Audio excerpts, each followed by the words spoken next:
নমস্কার বন্ধুরা, আপনাদের স্বাগত জানাই। আপনারা ভালো থাকবেন, সুস্থ থাকবেন, সাবধান থাকবেন। আজকে আপনাদের সামনে আমি একটা নতুন ভিডিও নিয়ে এসেছি। তো ভিডিওটি প্রথম থেকে শেষ পর্যন্ত দেখতে থাকুন। বন্ধুরা, আপনাদের আজকে আমি সাবুর পাঁপড় বানিয়ে দেখাবো। তো সাবুর পাঁপড় খেতে এত মুচমুচে নরম হয়, বাচ্চারা খেয়ে খুব খুশি হয়, বড়রা খুশি হয়। তো সেই সাবুর পাঁপড় বানানোর জন্য আপনাদের সামনে এসেছি। তো চলুন, আপনাদের সাবুর পাঁপড় বানিয়ে আমি দেখাচ্ছি। 3-4 ঘন্টা আগে আমি ভিজিয়ে রেখেছিলাম। দেখুন ফুলে কত বড় বড় হয়ে গেছে। এটা ছোট দানার সাবুটা। তো এখন বন্ধুরা আমি সাবুটা মিক্সির দ্বারায় পেস্ট করে নিয়ে আসবো। তারপরে আপনাদের সাবুর পাঁপড় বানিয়ে দেখাবো।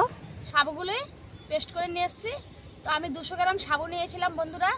দেখুন বন্ধুরা, পেস্টটা করে নিয়ে এসেছি। এখন হাঁড়ির মধ্যে আমি ঢেলে দেবো। মিক্সচার মেশিন দিয়ে পুরো এক মিক্সচার মেশিন হয়েছিল পেস্ট। তো আমি আগে এখানে ঢেলেছি কতখানি। মিক্সিতে দিয়ে এক মিক্সি হয়েছিল। তো এটা মেপে আমি জল দেব।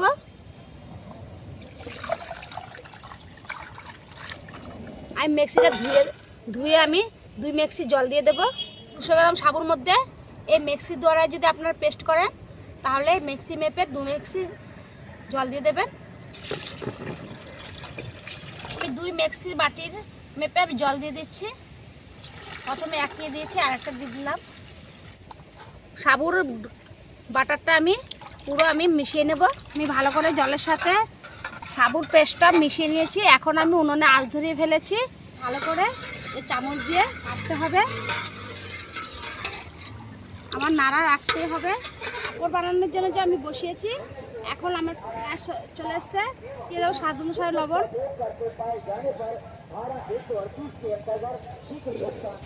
এখন গাঢ় গাঢ় হলে আমি নামিয়ে ফেলবো। সাবুর পরের রেসিপিটা হয়ে গেছে। এখন আমি দিয়ে দেব এই সাদা জিরেগুলো দিয়ে দেবো। এই জিরাগুলো মিলিয়ে আমি 1 মিনিটের মধ্যে নামিয়ে ফেলবো। সাবুটা আমি পাঁপড় বানানোর জন্য যে জাল দিয়েছি আমার হয়ে গেছে পুরোই। দেখুন এরকম গাঢ় গাঢ় করে আমি জাল দিয়েছি। এখন নামিয়ে ফেলবো।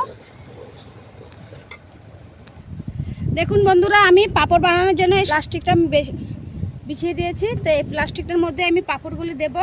আজকে প্রচণ্ড রোদ উঠেছে আর হাওয়া চলছে, তো তাড়াতাড়ি শুকিয়ে যাবে। আমি পাঁপড়গুলো দিচ্ছি এখন। বন্ধুরা, আমি এরকমভাবে দিচ্ছি এক এক করে। আমি ছড়াবো না, ছড়ালে বেশি পাতলা হয়ে যায়। বেশি পাতলা হলে পাঁপড়টা খেতে বেশি ভালো লাগে না। বেশি পাতলা হতে গেলে তেলটা বেশি খায়। এই জন্য একটু আমি মোটামোটাই পাঁপড়টা দেবো, তাই আমি ছড়াবো না। তো বন্ধুরা, আমি এইভাবেই পুরো প্লাস্টিকের মধ্যে পাঁপড়গুলি দিয়ে দেব।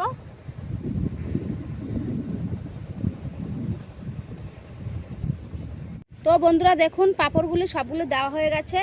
এখন শুকালে তারপরে আপনাদের সাথে দেখা করব। শুকানোর পরে আপনারা যদি পাতলা খেতে চান তাহলে আপনারা চামচের তলা দিয়ে গোল গোল করে ছড়িয়ে পাতলা করতে পারেন। তো আজকে আমি একটু মোটাই রাখবো। ঘরের সবাই বলছে মোটা পাঁপড় খেতে বলে ভালো লাগে, তার জন্য আজকে আমি মোটা হিসেবে বানাচ্ছি বলে পুরো প্লাস্টিকটা আমার হয়নি, আদাটা হয়েছে। তো এখন শুকানোর পরে আপনাদের সাথে দেখা করব। বন্ধুরা, আমি চলে এসেছি। আমার পাঁপড়গুলি শুকিয়ে গেছে। আমি যে পাঁপড়গুলি রোদে দিয়েছিলাম সেই পাঁপড়গুলি শুকিয়ে গেছে। এই দেখুন, আপনাদের দেখাচ্ছি পাঁপড়গুলো। দেখুন বন্ধুরা, পাঁপড়গুলি কত সুন্দর শুকিয়ে গেছে। দেখুন আপনাদের একটা দেখাচ্ছি আওয়াজটা। দেখেছেন বন্ধুরা, শুকিয়ে একদম মচমচে হয়ে গেছে। এখন বন্ধুরা আপনাদের ভেজে দেখাবো। ভাজার জন্য আমি উনানে আঁচটা ধরিয়ে নিই, তারপরে আপনাদের ভেজে দেখাচ্ছি। উনানে আঁচ ধরিয়ে দিয়েছি, তেলও গরম হয়ে গেছে। এখন আমি পাঁপড়গুলো এক এক করে ভেজে নেব।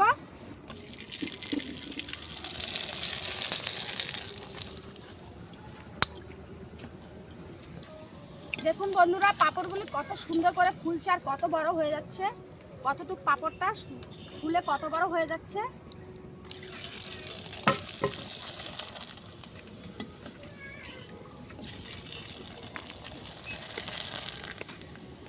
বন্ধুরা, এক এক করে সবগুলো আমি এরকম করে ভেজে নেব। ছাদের উপর ভেজেছিলাম, তো এখন আমি ঘরে চলে এসেছি। দেখুন বন্ধুরা, কতগুলি পাঁপড় হয়েছে, পুরো 1 গামলা আমার হয়ে গেছে। এখন আমার দাদার ছেলে খাচ্ছে।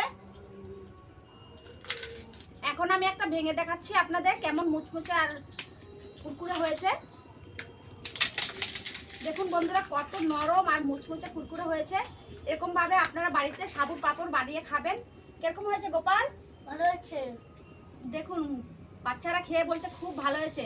তাহলে আজ থেকে বাচ্চারা আর বাড়ির দোকান থেকে কুরকুরা আর আলু চিপস খাবে না।